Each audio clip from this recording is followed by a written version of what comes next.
Salutations to everyone out there. My name's Fred Koepp. I'm the host of the Teacher Recharge podcast, and I have a confession to make. Something terrible has happened. Of course, I'm still going to try and make your Monday a wonderful Monday, but what happens is I schedule my podcast, 4 or 5 weeks ahead of time, so that in 1 week I'm usually recording 3 or 4 episodes for the entire month. And this last week was the switch week, and I had actually the original interview I had planned to go into was postponed, so I'll be doing that this next week. But I had a backup interview that came in, and his name is Adam Bowers. He's a 3rd grade teacher at Beach Elementary. He actually teaches with our friend Joseph Hamer from episode 1. Thing is though, Adam Bowers is a 6-week-old teacher. He's a baby teacher. He's still in diapers. And it was a wonderful interview. It was hilarious. The energy was high. The stories were flowing. It was fantastic. And then I was working on it, and the program that I use for recording crashed. And when it crashed, it was during the editing process. So he was out of the studio, all of that good stuff, and I lost the entire audio file. I lost it. I lost the complete thing. And I looked up ways to recover it, all this stuff, couldn't do it.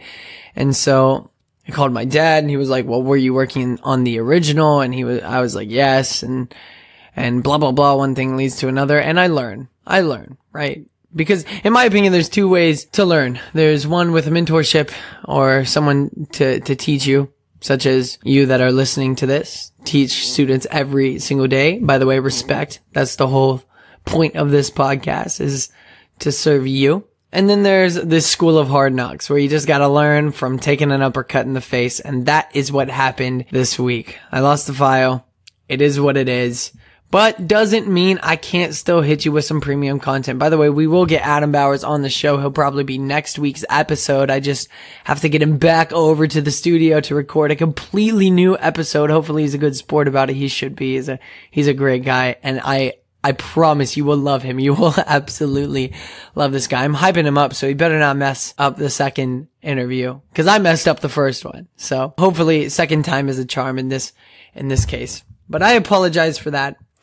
But something I wanted to kind of go into anyways then, because, this is going to be a pretty short episode, is my rituals. So I have 2 things now. One of them is really brand new. The other one is pretty old as far as a morning ritual.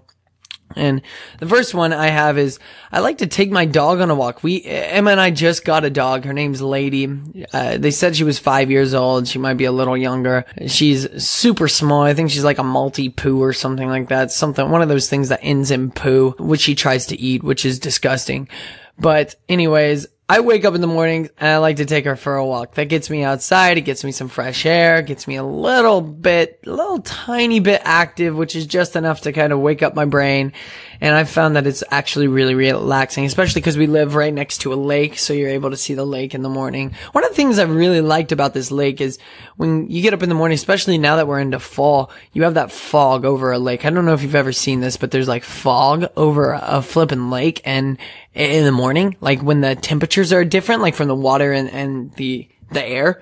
And so there'll be like a fog, but it's just over the lake, and it is like mesmerizing. It's like, I don't know if it's out of a horror movie or out of an angelic film. I'm not really sure what to make of it, but it's beautiful nonetheless. Whatever it is, it's beautiful. So let's say it's angelic. It's a wonderful thing to look at.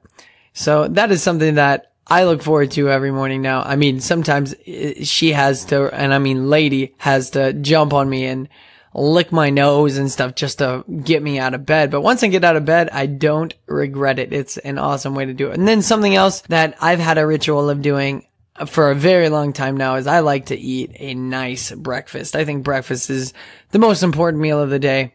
And they say that. So I've had a lot of friends that are like, oh, I don't eat breakfast. I don't like breakfast. Man, shut up. Like, you can't not like breakfast. Breakfast is so important. It gets you going. You know, you get that cup of coffee, maybe a nice fruit smoothie with some toast and a couple eggs, or maybe a banana or an orange, or like some people like a glass of OJ. That's a big thing. Yogurts.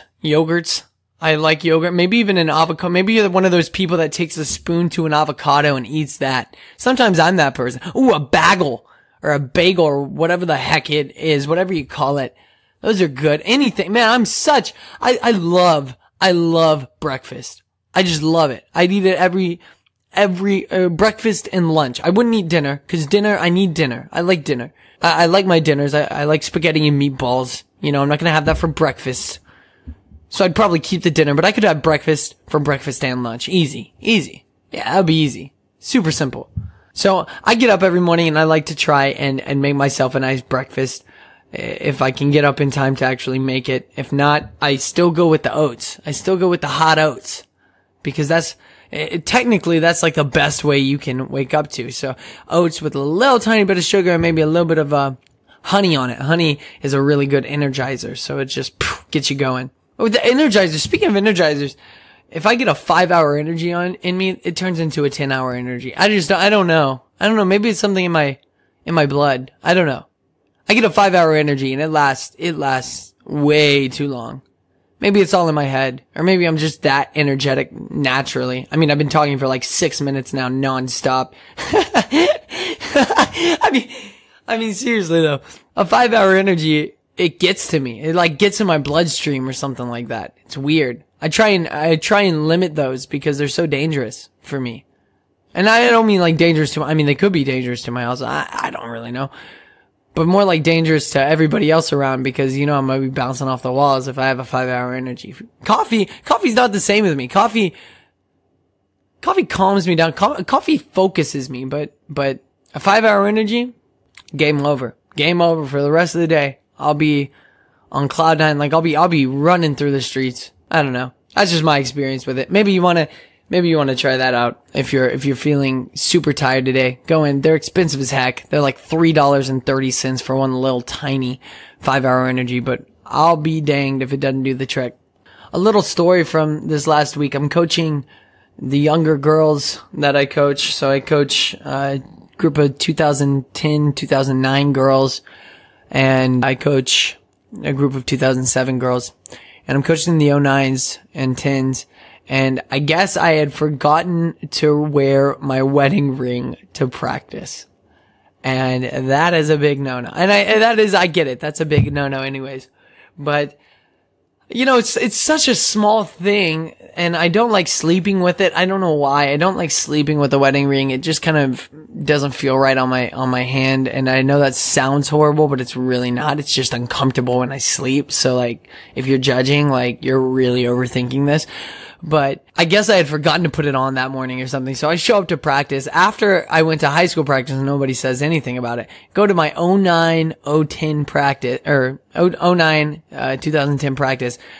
And one of the girls is like, "Coach, you're not wearing your wedding ring." And I was like, "Oh, you're right. Dang. I forgot. I must have forgot. I should be wearing it. You're right." And she was like, "Well, you're a bad husband." And I was like, whoa, cause you know everything about being a husband when you are, what is that? 8 years old, 9 years old? I mean, my goodness, they are ruthless. They're more ruthless than the high schoolers. Way more ruthless. I mean, they will notice the littlest things. I don't think I've gotten a haircut yet. And one of them has not, like every time I get a haircut, every time anything is like different about me at all, they catch it. Like, you're not wearing a watch today. You have another freckle. Oh, you have a hair that's sticking up. Like, it's crazy. They are very visual kids. I don't know if you're, I think that is actually like 3rd grade, 2nd grade, 3rd grade, 4th grade maybe. I'm not 100% sure which grade that is, but if you're teaching 8-year-olds, 9-year-olds in that age group, let me know. I want to know if they're that visual with you, or if it's just I have a really weird group of girls. I don't think I do though. I think they're probably that visual, and that's impressive to me. That's impressive to notice that I didn't have a ring on. I mean, come on. Like, it's very small. It's a very small item. Guys lose them all the time. That was not the case this time, by the way. That's never been the case. I've never lost my ring. Knock on wood. Neither of them. Not the active one, or the nice one. that if I lose, I would feel really bad about. So who's the bad husband now?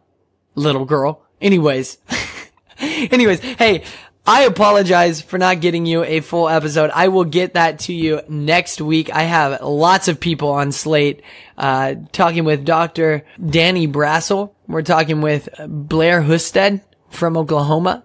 We are talking with Adam Bowers, of course. We're talking with the My Life Online gents. So if you don't know what My Life Online is, you should look that up. Reaching out to a few other people. If you have any ideas for people that would be great on this podcast, I would love to hear them. And I would love to reach out to those people so I can get you the best content possible. If you think you'd be good for this podcast, I'd like to hear it. So just email me at teacherrechargepodcast@gmail.com. Once again, that is teacherrechargepodcast@gmail.com. I'd also like to hear your questions or topics that you want covered on the show. It would be wonderful. Hey, I appreciate you listening to this anyways. Look, go out, be positive, and look, realize you make mistakes. I make mistakes. We all make mistakes. So let's learn and let's get better together. Thank you and have a wonderful Monday. Peace.